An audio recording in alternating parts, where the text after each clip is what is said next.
I've got a question. If every relationship changes who you are, then do you really know who you are?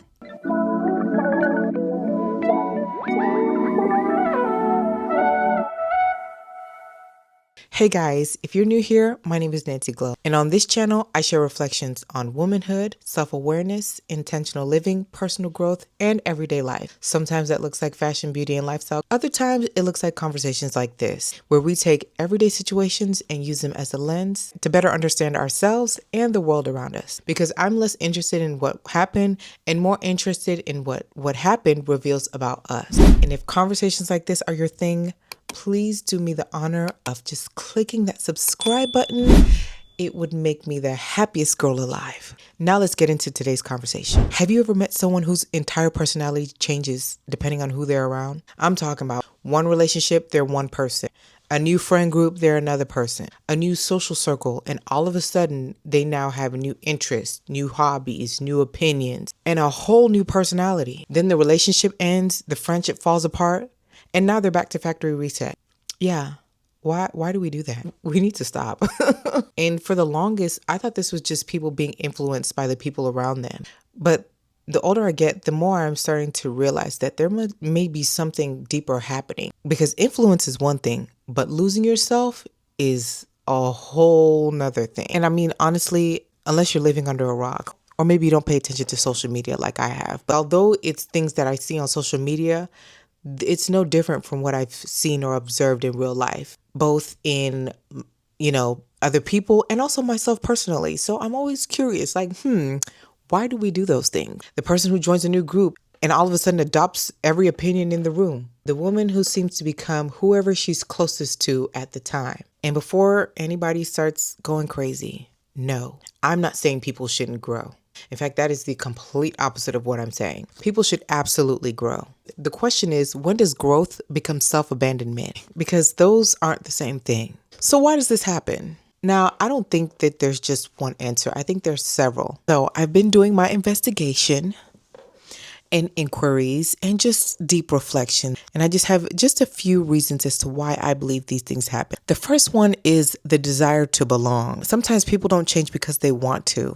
I think they change because they want acceptance, because belonging feels good and fitting in often feels safer than standing out.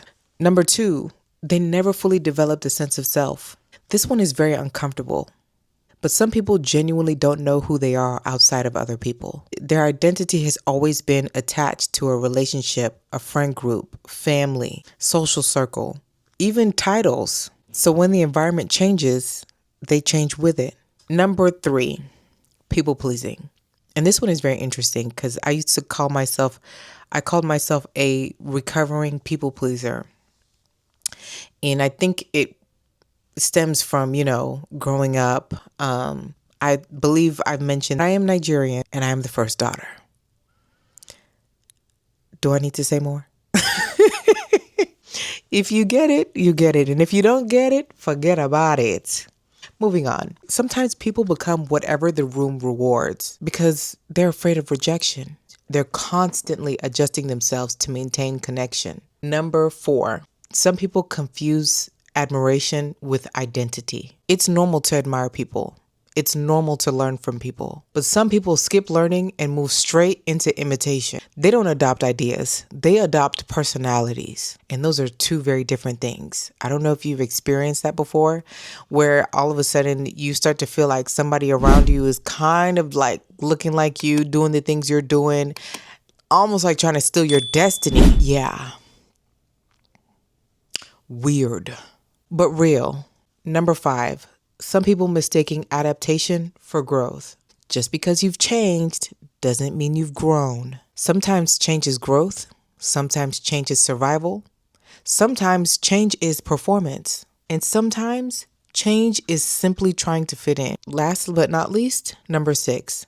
They don't spend enough time alone. Because solitude reveals things. When you're constantly attached to other people, it's easy to mistake their opinions for your own, their identity for your own. But time alone forces you to figure out what actually belongs to you. And this is something I recommend everybody do. I remember there was a period in my life where I had to just block the noise out, block the world out because I was just going through it. And looking back, I really thank God for that period of my life simply because it helped me to have a sense of self and also be okay with not always having to be around people.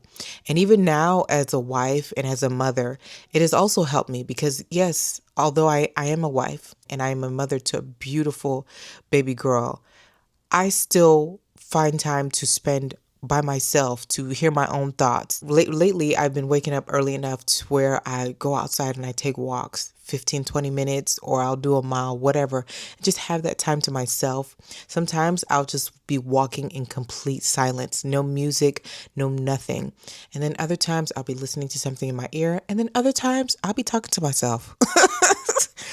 And it helps so much to just clear my mind and just get everything out, or just be in complete silence and solitude. Or sometimes I will just have conversations with God. I mean, Lord, I don't know what I'm doing, God, but help me in these areas.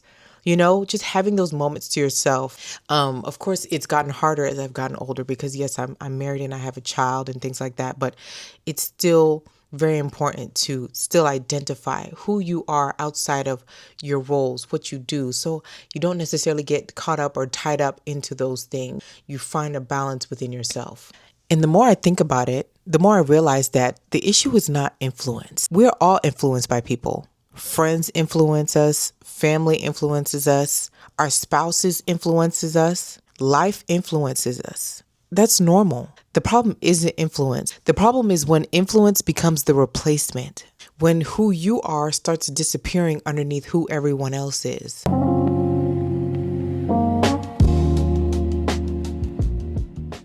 And here's the part that I've been sitting with. If that friendship ends tomorrow, if that relationship ends tomorrow, if that group disappeared tomorrow, how much of the person standing here today would still remain? How much of the person who's listening to this would still remain? Because everybody changes. That's not the question. The question is, are you evolving into a more authentic version of yourself? Or are you becoming whatever your environment rewards? I don't think the goal is to never be influenced. I think the goal is to know yourself well enough so that influence doesn't erase you. The right people should expand who you are, not replace who you are. Growth should bring you closer to yourself, not further away from yourself. And maybe that's why people feel lost when relationships end.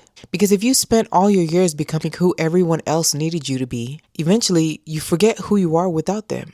It's always good to ask yourself, first of all, who am I? Who am I outside of everything I do? And who am I without them? If these messages are landing, please hit the like button. It genuinely helps. And let me know your thoughts in the comment section below. And if you enjoy these kind of conversations, don't forget to hit that subscribe button. Until next time. Okay, bye.